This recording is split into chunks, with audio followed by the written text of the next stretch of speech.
Runnin with the Devils, and it's another victory show, Big John. We're here talking everything Arizona State football.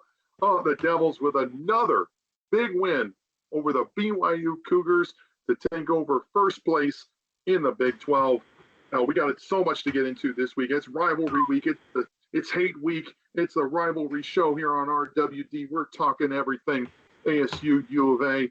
It's gonna be a great show. I'm so hyped for this week, Big John. I mean, forget Thanksgiving. Saturday's the real holiday, and I can't wait for it to get here. I wish it was tomorrow.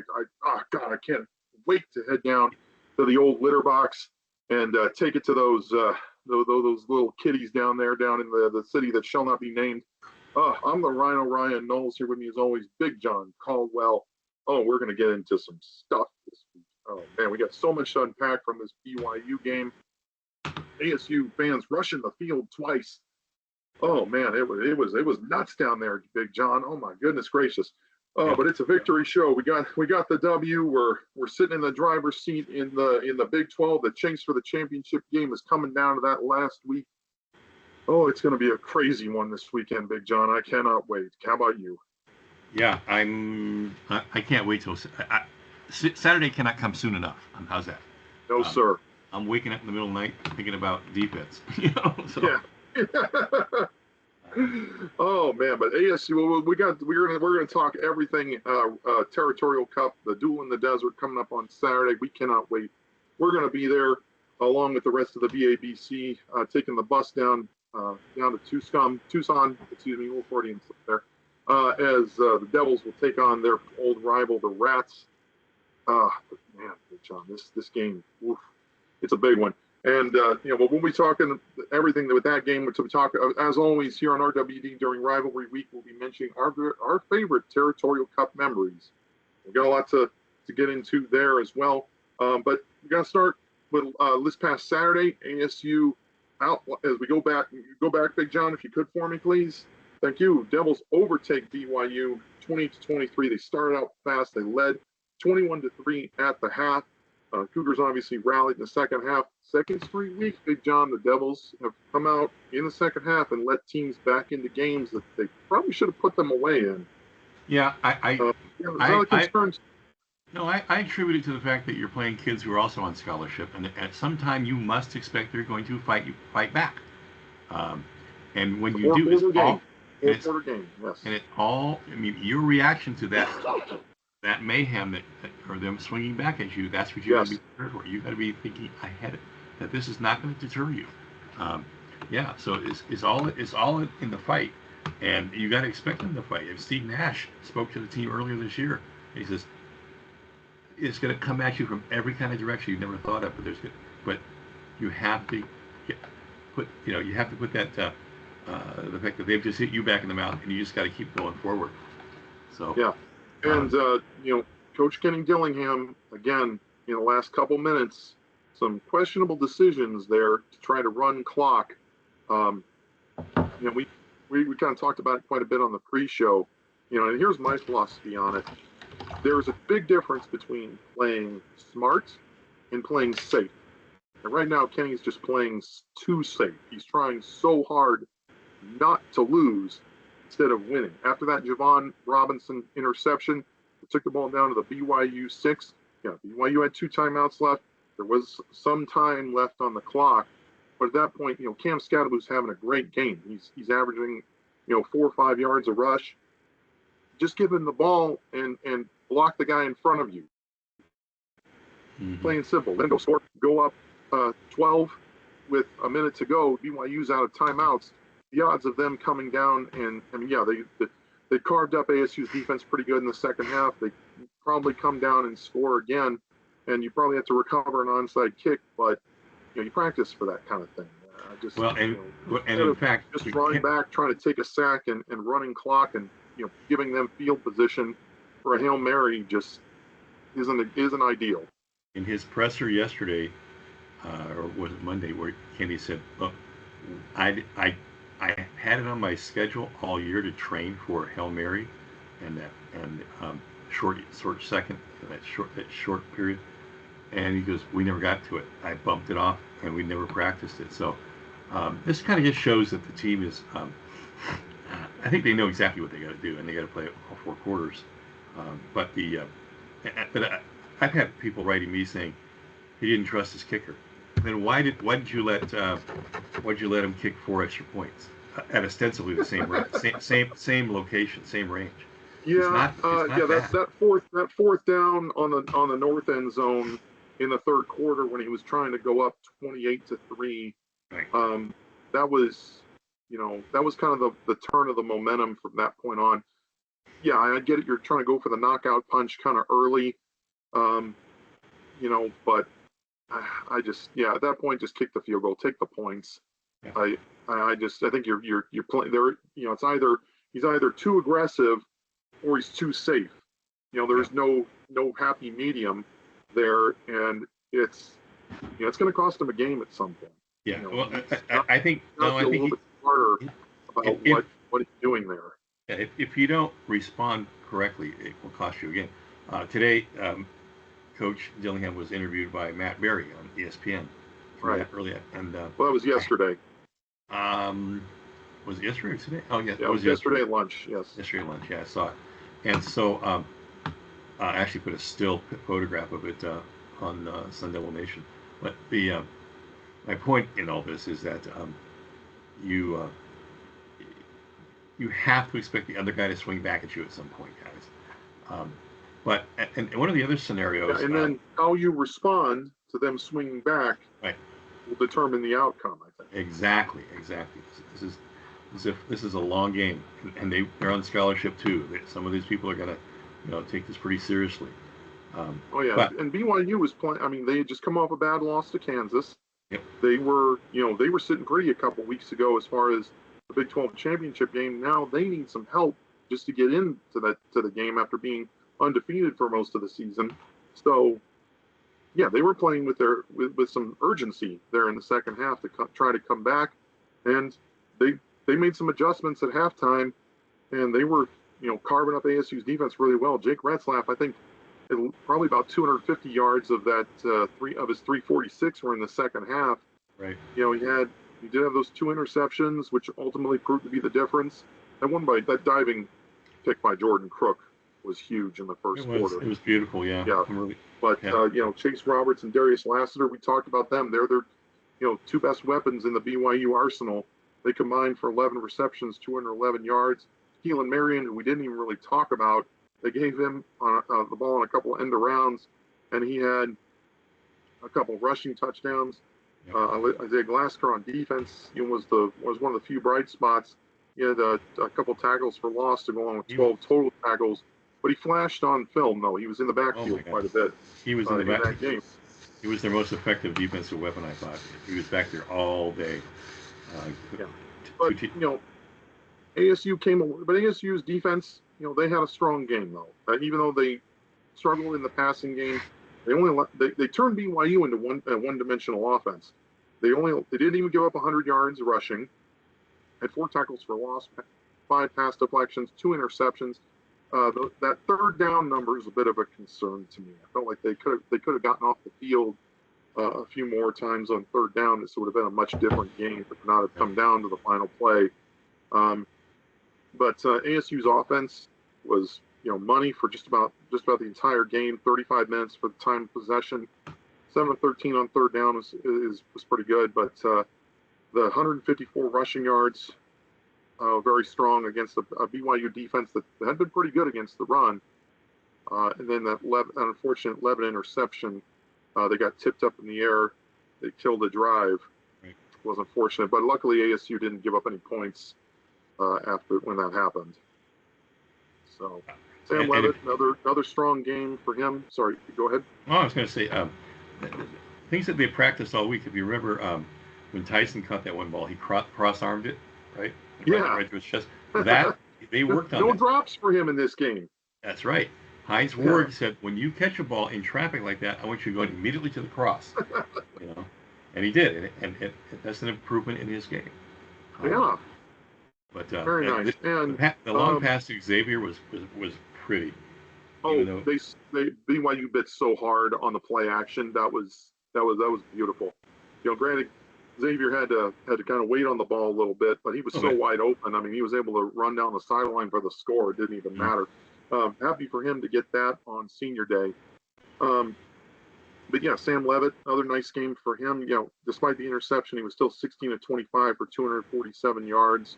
And then, of course, everybody rushing the field before the game was over was just so crazy. You know, there's so many videos going around. They got the guy in the tent. Oh my gosh! On the BYU sideline. in the med tent, hanging out, watching. Oh my goodness gracious! There, and then you got Kenny screaming at the refs when he's being interviewed by ESPN. I mean, oh man, and then they finally get everybody just trying to get everybody to the sideline so they can run one final play. My favorite was the sideline crowded with people. It looked like a basketball game. Yeah, I mean, Scadaboo's they're all doing their best to push back the crowd. My favorite though was a couple of kids. I saw at least one. You know, the pylon marker at the goal line, the orange marker. It has a camera in it. Everybody, those are all gone. They went to the four corners of the earth. Yeah, what a souvenir! You get a pylon, the pylon with a digital camera inside of it. How about that? That's the best trophy. That's a great trophy. A lot to unpack from this game because this had just about everything. Honestly, you like college football, you'll love this game because, gosh, there was so much to get into. I mean, yeah, I would have liked to see Javon Robinson score on that interception. Retzlaff, kudos to him. That was a heck of an effort to get back just to prevent the score. Obviously, would have liked to see ASU be just a smidge aggressive and try and get the touchdown there. Also, those two, you know, we talked about the one goal line going forward on fourth down instead of kicking the field goal late in the game. Also going forward on fourth down instead of kicking the field goal to go up 8 was a little bit of a concern. I don't mind you going for it on that at that point, but the broken play, the miscommunication, that Scat going left, Levitt going right, that can't happen in that situation. And unfortunately, it did lead to a turnover on downs and BYU coming back the other way. That's something they definitely need to get fixed. Kenny talked about it in Monday and even yesterday. Saying it won't happen again.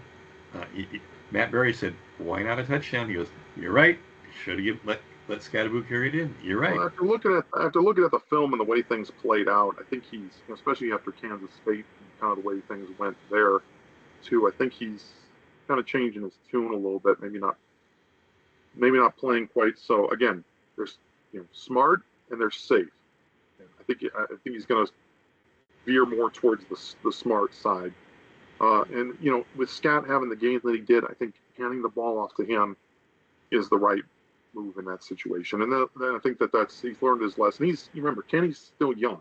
He's still kind of figuring this whole head coaching thing out. He's only in his second season as a full-time head coach. So let's give him just a little bit of slack, even if you expect him to hang himself with it. He's going to make some mistakes. We all knew that. I think we all knew that coming into this season.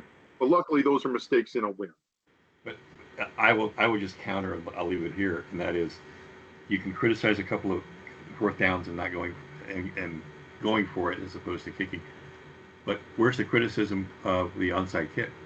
That was a gutsy move, especially being up 14 at that point. I thought it was a squib kick that BYU just didn't get out of the way of. It's designed as a squib kick. It's designed to skip along the ground, and somebody to try to make a move on it. And sure enough, one of their he wasn't and it worked. The guy wasn't a hands guy.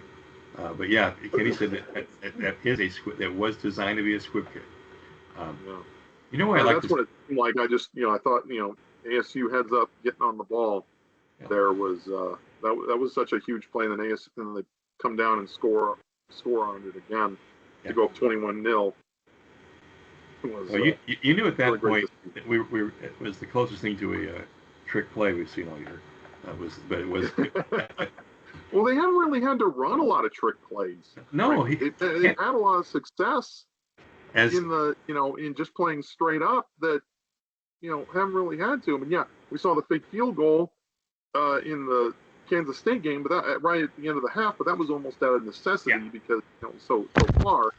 But yeah, I mean, it was like I said, this game had a little bit of everything. So if you like college football, go back and watch it again because it was very, very entertaining from beginning to end. It was.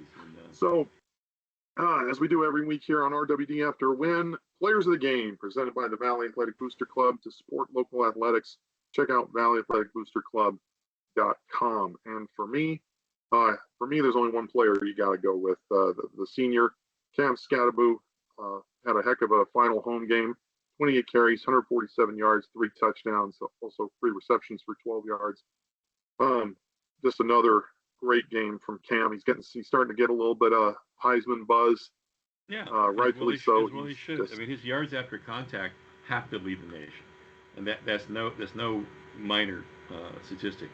But yeah, big time. And he had another strong game, especially after kind of having a pedestrian game against Kansas State. Didn't really have a typical Cam game, and he really bounced back in a big way here. Yeah, I mean, I kept telling everybody, I feel sorry for the people who are going to try to tackle him because they can't. This week, especially it's like a bowling ball with legs. The guy coming at you full speed. We all talk to people, and everybody said, "Oh, he's my favorite running back ever." I said, "Well, it's going back as far as I do. He's in my top 5. How's that?" But, top 5 for me too, definitely. Yeah. But and then for defense, I got to go with Javon Robinson. He got picked on all game. Sure did. Absolutely. He responded in a big way. Yeah, it was a broken play, the miscommunication, but hey, good DBs make plays on the ball, and that was Javon Robinson. This is his second straight week with him getting his hands on a ball, and kudos to him. Would have liked to see him score, but that's a great play by Retzlaff to keep him out of the end zone. But as much as ASU secondary struggled in the second half, for him to come up with that play and basically save the game at that point, because BYU was just marching right down the field at that point as they had the whole second half. So for him to make that play in that situation was tremendous. So hats off to Javon. And he just announced today that he's sticking with ASU. He's not going in the transfer portal. So look forward to seeing him again, obviously the rest of this season, but also next season too. How about you, John? Well, if I get my fingers to work right. Come on. Oh, there's my little picture. Come on. I'm having troubles. Here we go. So, Jordan Tyson obviously is the number 1 target, but he was named on the what's the award that the Texas, the Earl Campbell, Tyler Rose. Yes. Yeah.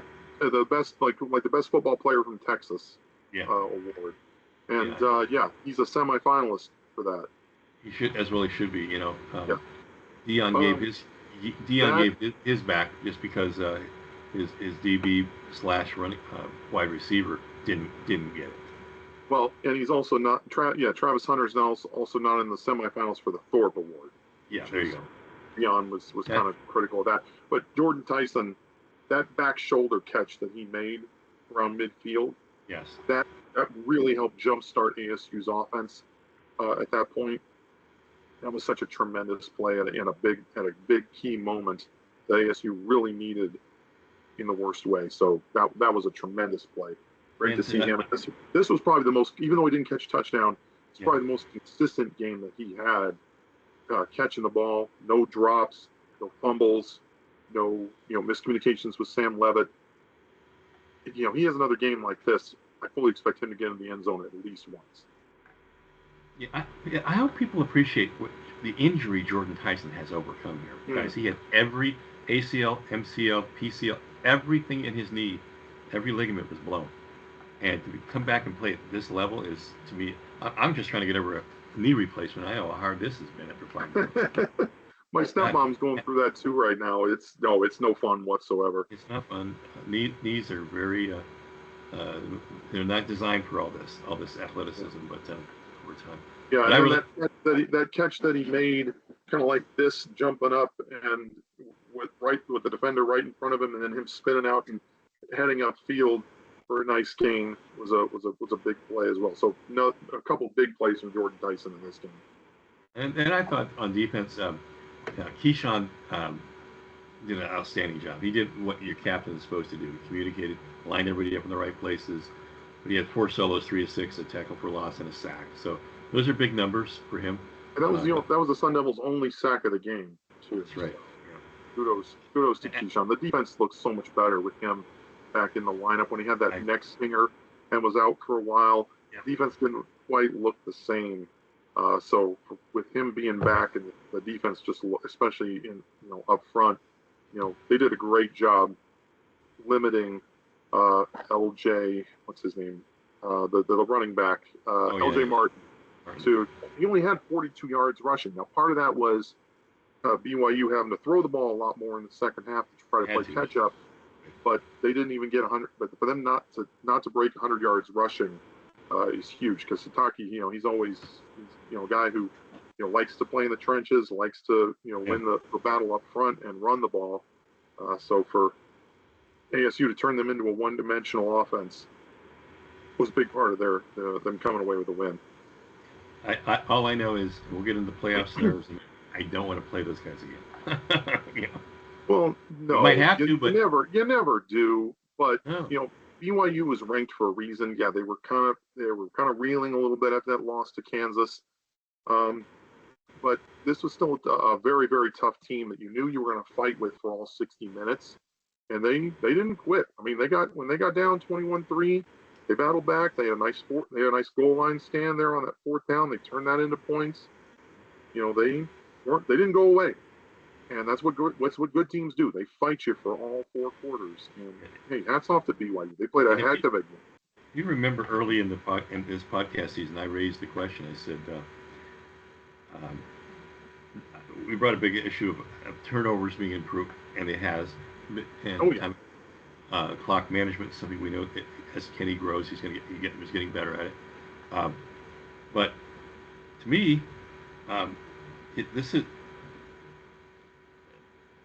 these are 2 players that deserve a lot of accolades, guys. Elliott and Tyson, and it's not all Scataboo show. Okay, you can't win with just a bowling ball on legs in Scataboo. I love the guy. He's going down in top 5. No one's saying that they should. And there have been games this year. I mean, you look at Texas State, you look at Kansas State. There were games where they were having trouble running the ball, and it was Levitt and for the most part Tyson carrying the offense. So yeah, I mean they've shown that they can beat teams in different ways. They prefer to be a run first team, control the clock, move the chains, that kind of thing. But they have an impressive passing offense, and this is a game, Jordan Tyson got most of the credit, got most of the looks, but Medier had a couple nice plays. Stovall had a nice catch. We talked about Guillory's touchdown. The one guy this is a good passing offense. It's it's predicated on the quarterback, on one receiver and the quarterback, but they've shown an ability to spread it around too. So yeah, we've got athletes all over the place. I still like to see. I'm hoping we get Jake Smith back this week after what happened to him at the UCF game, the last play of the UCF game. Yeah, but no, it was the game before that. So he didn't try. He didn't. Yeah, it was the UCF game. He got hurt. Anyway. Well, we'll talk about that some more as it develops. Obviously we have a lot to get into with U of A this week. But before we do that, we got to talk about the Big 12 championship game scenarios, because this game against U of A, obviously ASU has to win to get in. But who they might play and how they get in, it'll all kind of play out here. It may play out even before ASU takes the field, because Colorado's playing Oklahoma State on Friday night. And I mean, Colorado should win. Oklahoma State's at the bottom of the Big 12 right now. But if they don't, it opens up a whole lot of scenarios that, right now, you look at the graphic there. I mean, it's a little bit wide open right now. But ASU goes in, they win, they take care of business. Likelihood they're in. The only way that there's like 5 or 6 games that have to go a certain way for ASU to win and not get in the Big 12 championship. Right. And those are all happening early. Yeah. I think there are a couple early kickoffs before ASU starts, so we'll have a better idea of what's going on before ASU takes the field. But right now, I mean, it's looking like, unless something crazy happens, assuming ASU wins on Saturday, of course, it'll be ASU versus either Iowa State or BYU in the Big 12 championship in Dallas on December 7th. Something tells me that this scenario here, the BYU loss plus Texas Tech win plus Baylor loss or Cincinnati loss, that one is the most realistic scenario that we still possible. Get in. I don't see BYU losing to Houston. First and foremost. But my point is here's a scenario that has nothing to do with us, strictly on everybody else. It's the big long one there. But and I mean that's obviously predicated on assuming ASU wins, BYU loses, Texas Tech, Cincinnati, Baylor, they all have to win. Iowa State has to beat Kansas State in Farmageddon, and obviously Colorado has to win on Friday against Oklahoma State, which again should happen. But the way this college football season has played out, very little has been predictable. No, I love this conference because every weekend there's something massive. There's parity. There's parity in this conference. And yet you get Tony Kornheiser this week on PTI criticized the Big 12. He said that they did not deserve a team in the playoff, which I wholeheartedly disagree with. Right. They are cannibalizing each other, but hey, so is the SEC right now. Right. And the reason why this even is coming up because there is no dominant team in this conference. Yeah. If there was, we would absolutely say, they'll get in. This wouldn't even be a conversation right now. Right. If there was a dominant team, they would be in the championship game now. That's right. And everybody else would be fighting for second place. Right. And just seeing who they play on the 7th. Right. But right now, both spots in the championship game are open. And ASU looks like is in the driver's seat, but they still have to win on Saturday, and they need just a little bit of help. They need like one game out of all of this to swing their way, to cement it for them to get in the championship game. Yeah. I mean, a friend of mine wrote me and said, root for the home teams going while we're going to Tucson. Root for BYU on the way home. Well, again, and that's BYU's playing Houston. Houston has been a little bit up and down this year. Right now, they're kind of on the down slope. So, and BYU's playing for their postseason lives at the moment. They're gonna be out there with a chip on their shoulder after the last 2 weeks. I fully expect them to go out and just hammer the Cougars. So, a little Cougar on Cougar action there, and it should be a fun weekend. So we will definitely be scoreboard watching on the way to Tucson. The BYU Houston is the late game. They start at about 8:00, so we should be back from Tucson by then. Yeah. But still going to keep an eye on that game to be sure. Now we get into the rivalry. Oh man, one of the oldest rivalries in all of college football. The battle for the Territorial Cup, the duel in the desert. And Big John, so many memories from games past. Hard to pin down just one.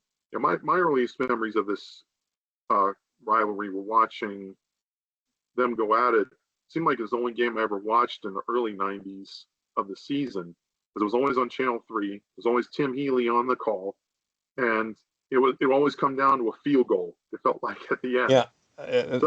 So my favorites are always involve kicking for something. Jesse Ainsworth winning here. In 05, I was in the student section. Yes. And then what was it? 2 years ago. 2010, the extra points. Yep. It's always seems like special teams is a big thing in this game. And that's why you always hear me talking about it's the third of the game. 2012, Kevin Ayers coming up the middle with the block. That's another one of my favorite memories. In the 1982 game, where U of A knocked us out of going to the Rose Bowl, there was a player who fielded a punt. He muffed it. They got the ball and got a score. He never came back to campus again. No one ever saw his face. Yeah, that's how intense this thing is. As far as I think that's another memory we'd all like to forget. I think is 2009, where Kyle Williams, oh yeah, had a tremendous game. He had caught a couple touchdown passes, but he muffed the punt late in the game and let U of A take over deep in their territory and I was standing up, game-winning field goal. I was on the field, on the sideline when that happened. That's a good one.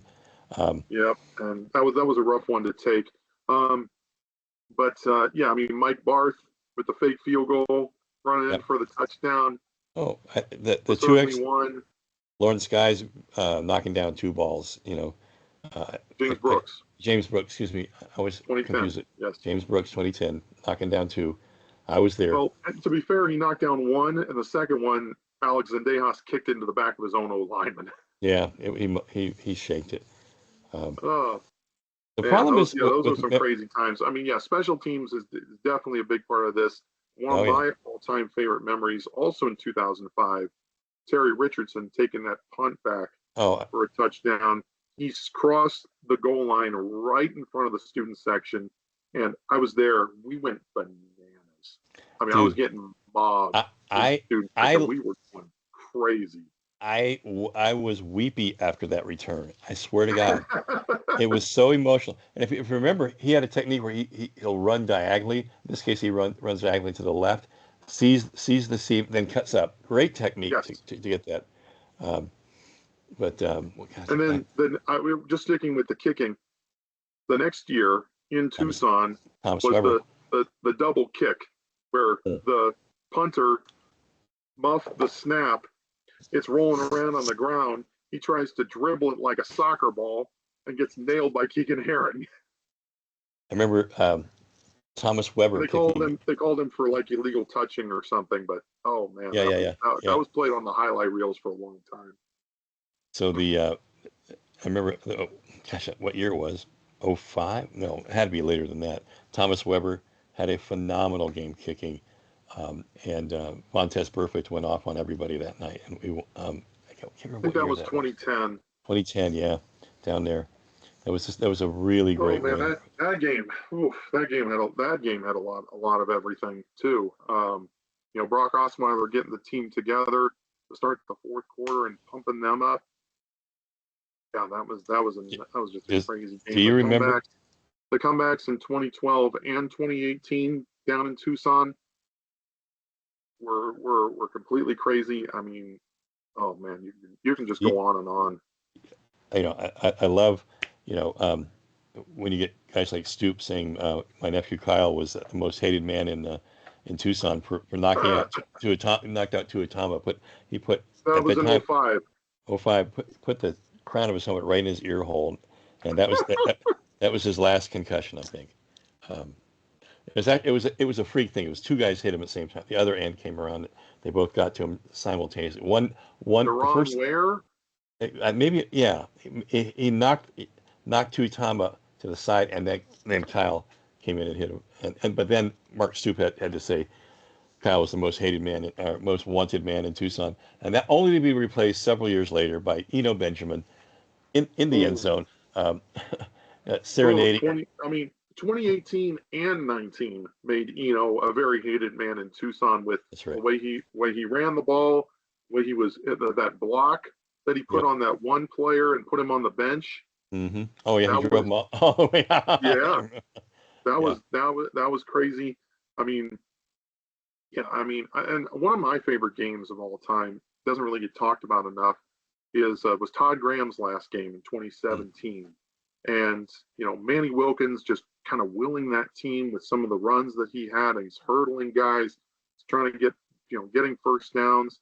Mario Richard had a couple big runs in that game.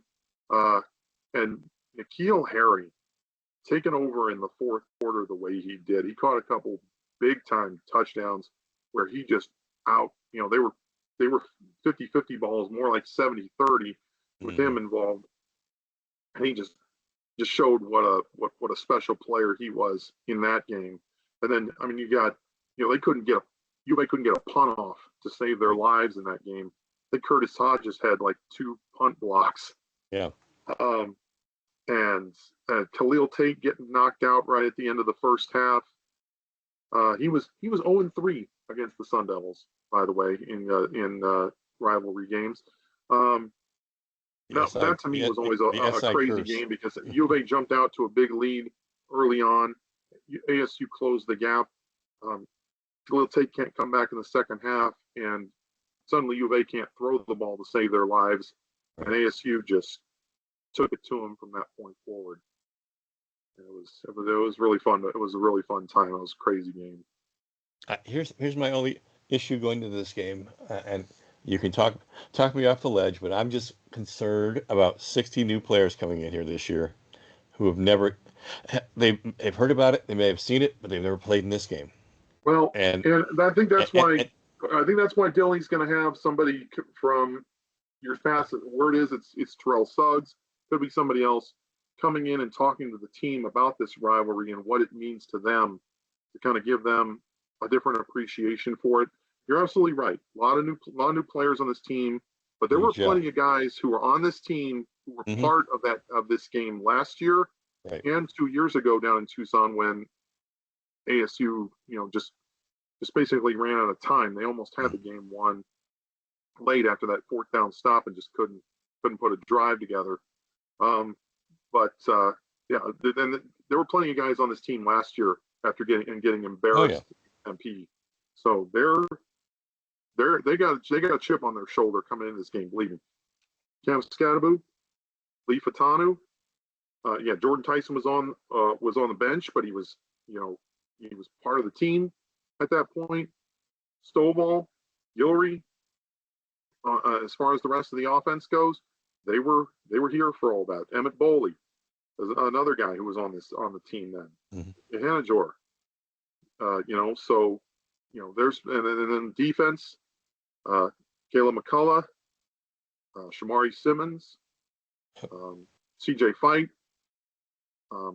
There's probably a couple more guys who were very much involved in this team last year. Again, they're going to have a chip on their shoulder coming into this game. They're going to want to make a play and come away with a victory. You're right. There's enough senior leadership in a leadership group that who will show these 60 guys just how important it is. Yeah, it's that trickle down effect. It trickles down the coaching staff, the captains, leadership council, on down to the rest of the team. So I have no doubt that they're going to be hyped up and want to come out and hit somebody in the mouth and put some points on the board in this game. Brennerman today said that this game is not Brennan said that our motivation is not in ruining their chances for the postseason. It's really it's really an opportunity for them to get their 5th win. Well, this game would be a whole lot more important. This is arguably one of the biggest territorial cups because of what's at stake. Well, for ASU, for ASU. Now, if there was something at stake for U of A, it would probably go to the top of the list in terms of most important territory. But they don't have the football history that ASU does. So, but yeah, I get where you're coming from on that. But again, I still think there's enough people who've been involved with the team the last couple of years who are sick of losing to their rivals. Yes. And want to come away with a W, and they want to do it in convincing fashion. I don't think they're going to let this is a game. It's a perfect opportunity for them to go out and play hard for 4 quarters and not let U of A even gain an inch as far as take the points when you take the points in a game like this. You got to take the points when you can get them. I know you think about playing the long game and all that, but your kids will have worked too hard in this game to not let them be rewarded with some points. So, and I mean, again, kind of depends on the situation and how things go. But again, I think after last game, Kenny's kind of changed up his style, and his strategy a little bit. So, Yep. I'm not too worried about that. No, he's learning. He's learning. Yeah. He's very bright. So, moving on to U of A. Disappointing season for the Wildcats. No other way to put it. They had high expectations coming in. They were ranked in the preseason after just a great season last year. They were picked to finish in fifth, but I think expectations were high in Tucson for them to have a better season. But they're 4-7. They're not going to a bowl game. This is their bowl game. So they're only 2-6 in conference. Brent Brennan, the former San Jose State head coach, could he be fired after this game if they don't have a good showing? There's some rumblings that could happen, in just his first season. So they're on a tough stretch right now. They've lost 6 of their last 7, and they've gotten blown out in a few of those games. So if we go on to the next slide and check their schedule, I mean, there's been games where their lauded offense only put up 7, 12. Not some great scores. So the mouse is going backwards tonight, folks. Sorry. But this is, and like I said, disappointing season. So this is their bowl game. This is their chance to salvage some pride and try to end their season on a high note by spoiling ASU's hopes for the Big 12 championship. But I mean, they lose to. I remember that Kansas State game very well because that was on a Friday night in Manhattan, and they came in with so much hype, and then Kansas State just brought them right back down to earth with Avery looked great in that dominant performance. Yeah, that's the game where I really saw Avery really play for the first time, and I was just knocked out by this kid. And U of A kind of got exposed in that game, I think, on both sides of the ball because people showed that their offense wasn't as powerful as they thought, and their defense was, just to have a ton of holes. And then they come back and beat Utah the next week. Utah was still ranked at that time, but Cam Rising was still out, and clearly was the Utah's kind of gone the same way as U of A as far as their expectations were for this season. So, but yeah, then that starts their stretch of 6 losses in the last 7 weeks, where they get poleaxed by Colorado at home. They were competitive with BYU for a while, but again they give up. They're still giving up way too many points. 56 points to Central Florida. I mean, that's just. I know they have a good offense. They definitely made it a game against us, but even going to the East Coast and playing as bad as they did is unacceptable. And then it kind of culminated last week where they got boat raced by TCU in Fort Worth, where they got a player suspended for spitting at a TCU player. So they're reeling in a big way right now. And there was even some rumblings of some of the players who are graduating and draft eligible sitting out this game. Brennan kind of put a stop to that this week in his press conference. He said everybody's playing. There's nobody's sitting out. But even the fact that he had to address that, there's discussions about it, is not a good sign for this team who are done a complete 180 from their season last year where they were 10-3. And beat Oklahoma in the Alamo Bowl. So I think the moral of the story, Ryan, the writers who vote for the Big 12 position preseason, don't. I put no stock in those. No credence whatsoever. No credence. I mean, it's just everything that came out of them was wrong this year. Yes. And I think that's great. Topsy-turvy. I think that is absolutely fantastic. As far as parity and making it exciting for fans. I mean, that's what makes this conference so interesting is the fact that you never really know what you're going to get the next couple weeks. You got to watch because it's interesting. It's fun. You don't really know what's going to happen week to week. Who's going to show up? Who's going to be who? Do you remember at the beginning of the year? Where's everybody going to be? I posted a question to you early on in the podcast season on where the natural rivalries will really be in this conference. I was saying Texas Tech, but where I really think we've had one forever with BYU, and this game From the WAC days, yes, they were talking. Everybody was talking about that. It lit the flame again on this rivalry. I think so. And I will just say that those fans travel and they show out. Let me tell you, you know, there was a lot of their fans at that game. But they took over like 3 or 4 sections of the stadium. I was impressed. I knew there would be a lot of fans, but that's a lot. There were a lot. That was impressive for them to show out the way they did. And so, when we play them again here, it could be even more. Yeah. Well, the thing is, the kids on the field even commented how cool it was to hear ASU, BYU, ASU. The scream, just the pure amplitude alone was great. They should have heard BYU from me because that's what I was chanting. You see, moving on to U of A, their offense here, it's been very good at times. It's looked very good. The numbers are a little bit skewered because their point production week to week has been a little bit up and down. Like I said, they've had a couple games with only 7 points, one with 12. They're averaging 23 points a game, 259 passing yards a game. That's their strength is in their passing game.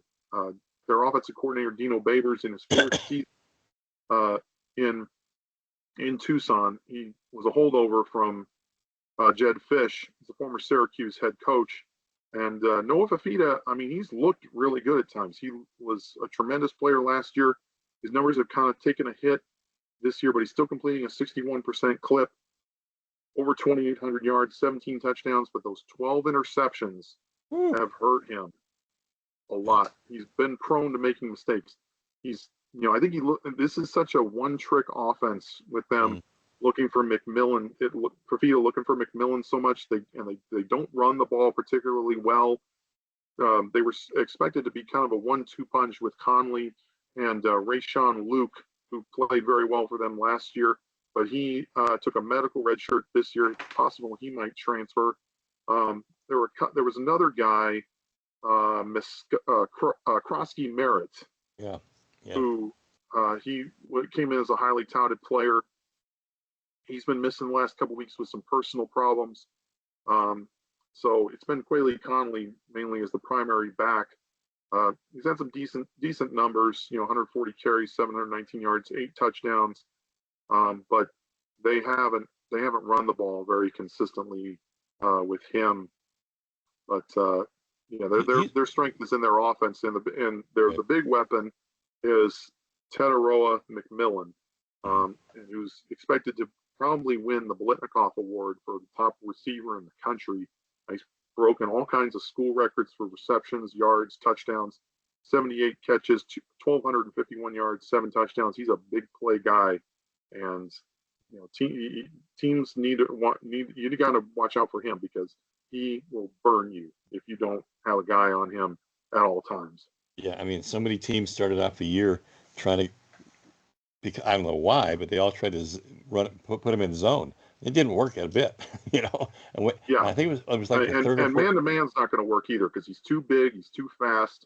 He looks like a pro wideout, and he's going to be a fairly high draft pick coming up this spring.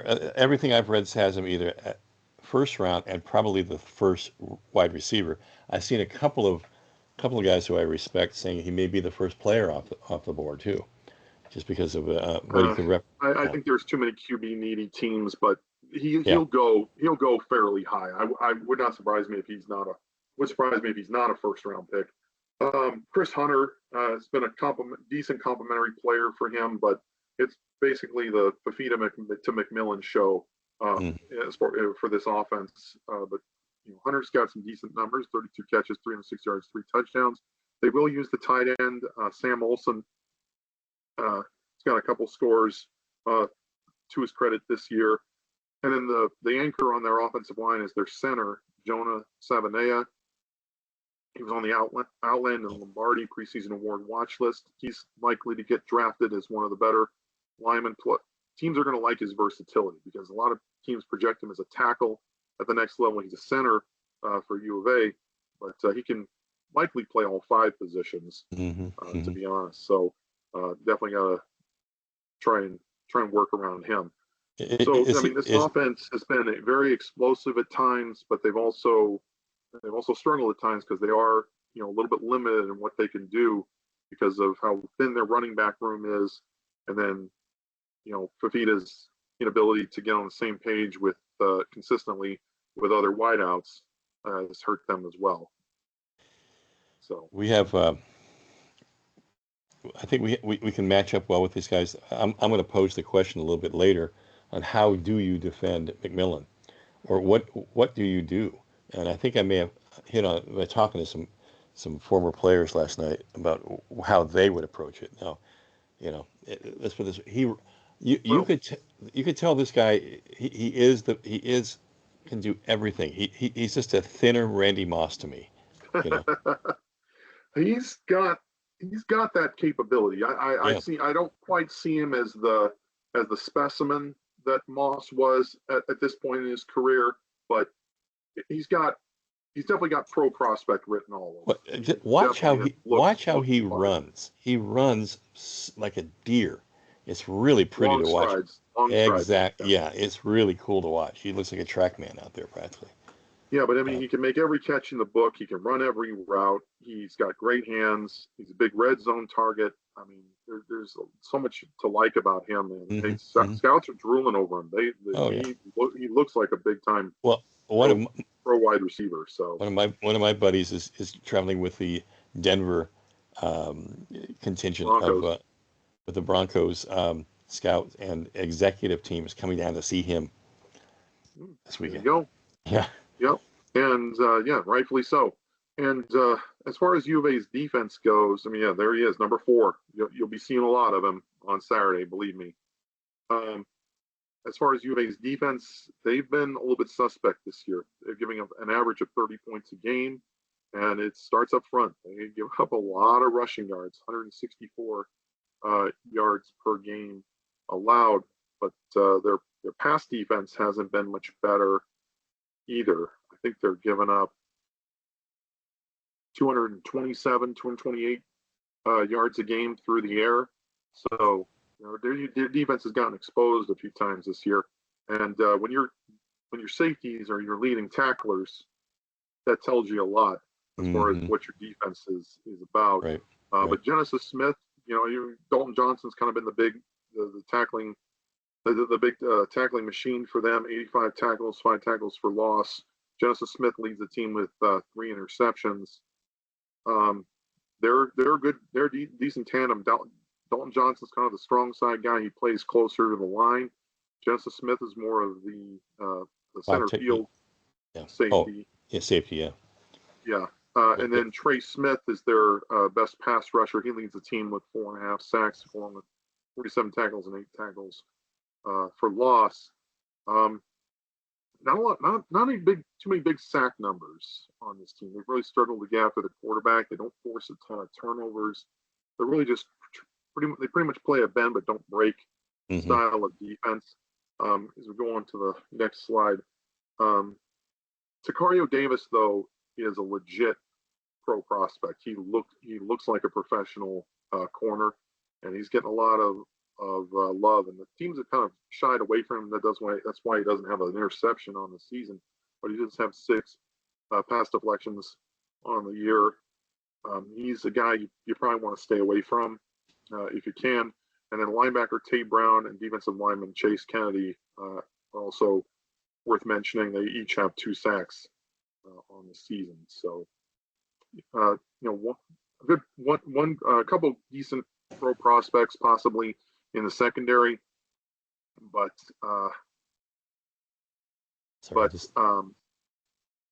this is still a defense I think that you can move the ball on. And that brings us to our keys to the game, presented by Sleep in Heavenly Peace, a great nonprofit that builds beds for families in need. Check out, please support Sleep in Heavenly Peace. And for me, run hard, run fast. Put Cam Scadaboo to work. Wear down that Arizona defense. Control the clock. Keep it moving. You know, definitely want to put points on the board, but keep Fifita and McMillan off the field. Don't let them get into any kind of rhythm. Yep. kind of what ASU's offense has been about most of the year. Time of possession, moving the chains, keeping opposing offenses off the field, and it's worked for them to this point. So why change it up? Why? Yeah, last game that's a good thing. I know you mentioned it earlier, but I'm going to throw some numbers at you. Time of possession last week, 35 to 25. 35 minutes. Definitely. Love to see that again. Absolutely. And then, yeah. No, go ahead. On defense, Fort Fafita. Blitz that quarterback, because he's been prone to making mistakes so far this year, and he's actively looking for McMillan out there. He will stare number 4 down. So force him into some mistakes. He's been shown to make mistakes this year. Just pin your ears back and get after him a little bit and force him into some bad throws. The secondary's been making plays on the ball of late. Give them some opportunities and maybe get Fafita on the ground a few times, get him out of his comfort zone, and to really take it to him, because so much of what they do offensively runs through him and McMillan. Coach Brian Ward, he was yesterday, maybe today after practice, said we must generate a rush. Yes. And he knows that it hasn't been up to his standard yet, but they're expecting to pull up. Got to see more than one sack this weekend. You got to have more than one sack. Do not let Fafita just sit in the pocket and pick you apart the way Retzlaff did much of last week. The ASU's offense is going to need, ASU's defense, is going to need to blitz and get after. For the Fafita, they want to keep U of A off the scoreboard. I think to that end, if you're going to try to blitz, and you haven't seen a lot of that on film, or U of A has not seen it on film, expect a lot of loops and stunting to take place out there between the tackle and the end, just to try to get be able to get separation past these guys. So that's one great technique, and we did use it once or twice in the last game, but I'd like to see us do some more. I also saw we showed blitz, and now backed out. At one time, Keyshawn stayed in, and they were in that backfield in no time because there was not a man again. But what's his name? And U of A doesn't really have the offensive line that BYU does. There you go. Either. So BYU I feel like you can do some things, get a little creative, and force some pressure, and make some, force some bad throws from this quarterback. You're right. 12 interceptions on the season. That doesn't happen by accident. No. There he is. It's Fafita. Fafita, yes. It's one of his. And how about your keys? Well, I think we're starting to sound like a broken record, but it's becoming more apparent that starting out fast is really good for this team. 21-0 by halftime would be a huge accomplishment. 21-3 by halftime would be a huge accomplishment. But we've got to keep the pedal down in all 4 quarters. We haven't learned how to finish. You know what would be even better? 21-0 in the second half. Yeah. That's my, I guess that, and you'll hear us always talk about them, the middle eight, 4 on each side of the halftime. So, and that is important. But I think finishing all 4 quarters.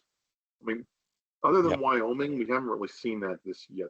No, and not yet. That is really something I'd like to see them do this year. Yeah, I mean, we played complete games, and we've even called the most complete. That doesn't mean that it is complete. It's their most complete to date. And there's always been. Listen, we're homers, but we're at least very honest in our criticism of where things can improve. I put that in a slightly different bracket or basket than the armchair quarterbacks on Monday. But so how obviously we're going to have to run till the cows come home, and then how do you stop McMillan?